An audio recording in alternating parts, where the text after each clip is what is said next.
are huge into baseball. So it's not to say that a Japanese individual wouldn't understand the idea of they're out in left field, but the implication of that sentence is very idiomatic and it's very cultural in nature.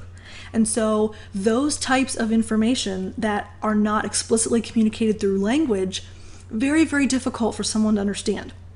So if we think about where a culture might fall, it's either going to fall into a high context culture or a low context culture. In a high context culture, there are lots of nonverbal cues. So tons of gesturing, tons of facial expression, tons of touch. Low context culture derives information from words in a message rather than the nonverbal as much. So in a low context culture, it's definitely more word driven and less nonverbal communication. So kind of speaking of, it's so difficult to understand if there are idiomatic expressions or things unique to the culture. What are other barriers to effective communications? If we're thinking of intercultural communications, now let me go back to week 1. We talked about interpersonal, and what were we referring to when we said interpersonal? Between two people, commonly referred to as a dyad. So two individuals communicating. Okay, well, intercultural then clearly means, if you think about root words, that we're talking about two or more cultures that are communicating. So people with different cultural traditions than your own. Another barrier to effective communication is ethnocentrism. And Americans tend to be very ethnocentric. And that is a conviction that our traditions are superior to others. And that's not to say that other cultures do not have their own form or, perception of ethnocentrism, but we tend to be very self-focused and we tend to be very superior in what we think about ourselves. Definitely a barrier to effective communication. And then there are codes, different communication codes between people. And that doesn't necessarily have to be cultural. It could just be you and your best friend have communication codes that you've developed and no one else knows what that means. But there are certainly culturally based code systems that are created. And then assuming similarity can lead to errors in impressions. In other words, you might begin interacting with someone and assume that they think like you or have had similar experiences or have the same values as you. And then because you're operating from that worldview, assuming similarities, it can lead to errors in impressions. In other words, you may perceive things incorrectly because of the assumptions that you're making, or vice versa. And then stereotyping and prejudice, which we've talked about that several times as well, but it keeps us from considering the uniqueness of individuals, groups, or events. And so, while we can assume similarity, we can also not consider the uniqueness. And both of those are barriers. Okay, so let's briefly, I know we've talked about it a little bit before, but in context of culture, what is the difference between stereotyping and prejudice? Briefly consider that. If you were to define stereotyping versus defining prejudice, what would be the difference? Stereotyping, as I would define it, is pushing a person into an inflexible category. And then prejudice is a judgment or opinion of someone judgment or opinion of someone formed before you know all the facts or background of the person. So certainly different. They have similarities, of course, but if you're pushing someone into an inflexible category, that is absolutely different than making a judgment or opinion before you know everything about the person. So here's some food for thought. I try to give you a food for thought question every week. If we think about the United States, would you argue that we are a tossed salad, or would you argue that we're a melting pot? Tossed salad is composed of various ingredients that each retain their own individual characteristics but add to the overall flavor. So before I move on, literally consider a tossed salad. And I worked in restaurants for years and years and years before I got a professional job. No, I guess there are certain people that consider that a professional job. But anyway, before I got my degree and before I started working in my profession, I worked in restaurants for years, and I literally worked every aspect of restaurants. I worked front of house, back of house, I worked cooking, I worked whatever, you name it, I've done it, except bartend, never bartended. But anyway, so if you consider, and there was a reason I brought that up, I just never got to it. Tossed salads. I worked at Outback, and I worked back of house as well as front of house at Outback. For those of you that are not restaurant people, back of house means kitchen, front of house means like where the people are. So anyway, I actually made salads for quite a while at Outback, and you all know Outback, it's extremely specific and they want everything to be perfect, and you spend money to get a really nice experience and nice meal, etc. And it's always busy.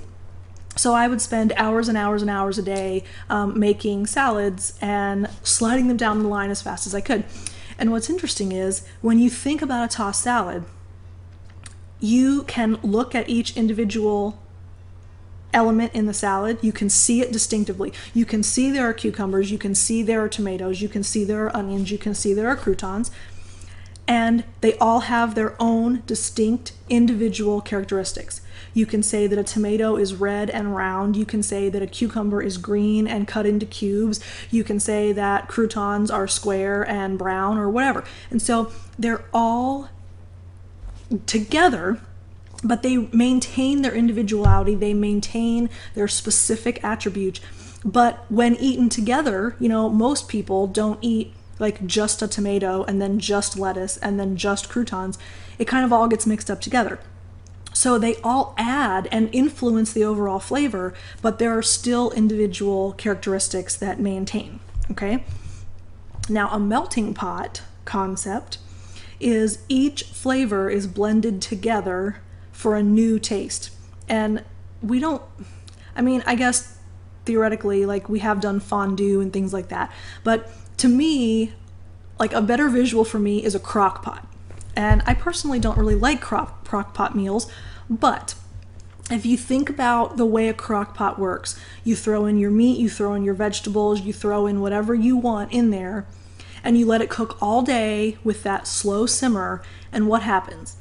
Every flavor ends up blending into everything else. So at the end of the day, when you take that food out of the crock pot, you can't eat a carrot without tasting the onion and the meat, and you can't taste the potato without tasting whatever else was in there. And so to me, a crock pot makes a little more sense, but we've always referred to America as a melting pot. So I want you to consider, do you believe, or what would you argue is more accurate, that we're a tossed salad or a melting pot? And then, which is better and why? So please let me know what you think about that. So vote either way. You can't be a mugwump. You can't. You're probably like, what the heck is a mugwump? A person that rides the fence won't make a decision either way. I didn't make that up. It's a legitimate term. Anyway, so don't be a mugwump. You can't say, well, I would say we're both. You're going to say, I either think we're a tossed salad or I think we're a melting pot, and I would argue that this is better and why. Okay, so. And then you don't necessarily have to comment on this one, but if you'd like to, that's fine, but at least consider it if nothing else. Should we expect others' cultures to blend more with the dominant American culture? And we touched on that a little bit before with who should adapt. So that's just kind of a continuation of something that we've considered before, but specifically in terms of tossed salad or melting pot, it's important to consider if we should expect other cultures to blend in with our culture. All right, so if we want to improve intercultural competence, we just looked at barriers to intercultural competence. So then how do we get better with that? We need to develop knowledge. So we can create strategies to understand those who differ from us. Again, it's a very willful and purposeful act. It's not something that just occurs because we hope that it does. It's something that we have to choose. We need to actively seek information about others. And again, we tend to be ethnocentric.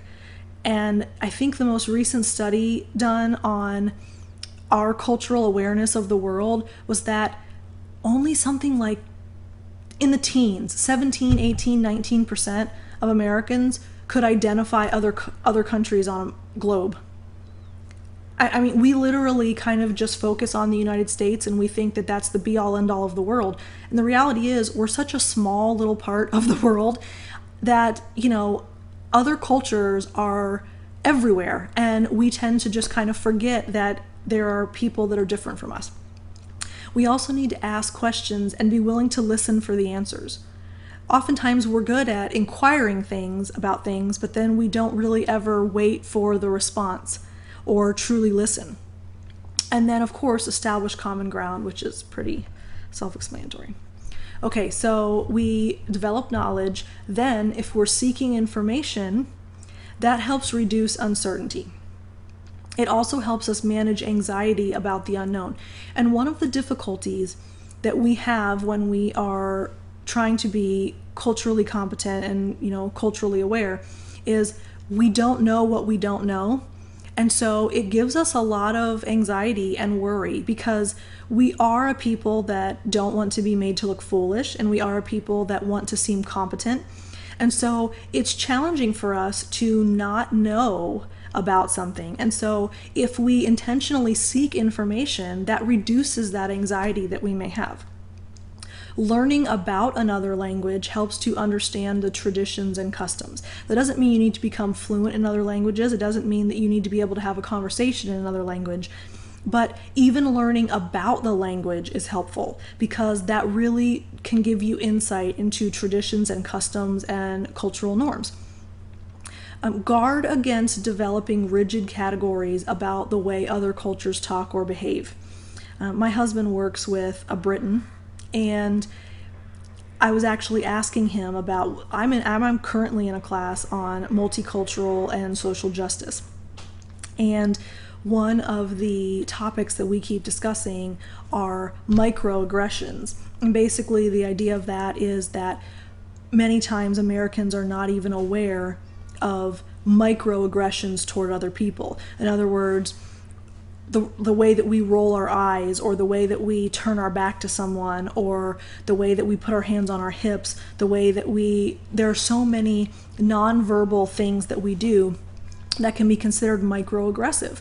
And so anyway, I was discussing this with the Briton that my husband works with, and I said, when people inquire, where are you from? Or, I notice your accent, what's your cultural background?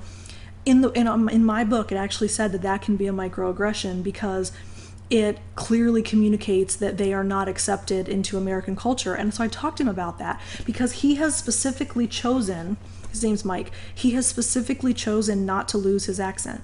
And often when people move to the United States, over time they lose their accent unless they go home and it pops right back up. But he has specifically made the choice, I do not want to become Americanized and I choose to keep my accent. So he has a very, very strong accent. And he jokes that he can't go buy a loaf of bread without someone talking to him about where he's from. And he said that that's not what's frustrating for him, but it's that people have these rigid beliefs about what Britons are or think or have experienced. And he says he gets the same questions asked over and over and over again, and they're insidious questions. Like, I think he said people often ask him, do you know Benny Hill? And he's like, I mean, really? Like, is that the only thing that you can associate with England, that you're going to ask me that type of question? So I think that that's really important. I mean, with all of these things, they're important, but guarding against developing those rigid boxes into which people would be categorized about the way they talk or behave or think, you have to remember the uniqueness. Remember, we talked about the uniqueness of the individual. That's a huge portion of cultural awareness and sensitivity. And then learn about co-cultures. I guess I'm kind of answering my earlier questions to fill in what the co-cultures might be. But men and women are certainly co-cultures in any culture.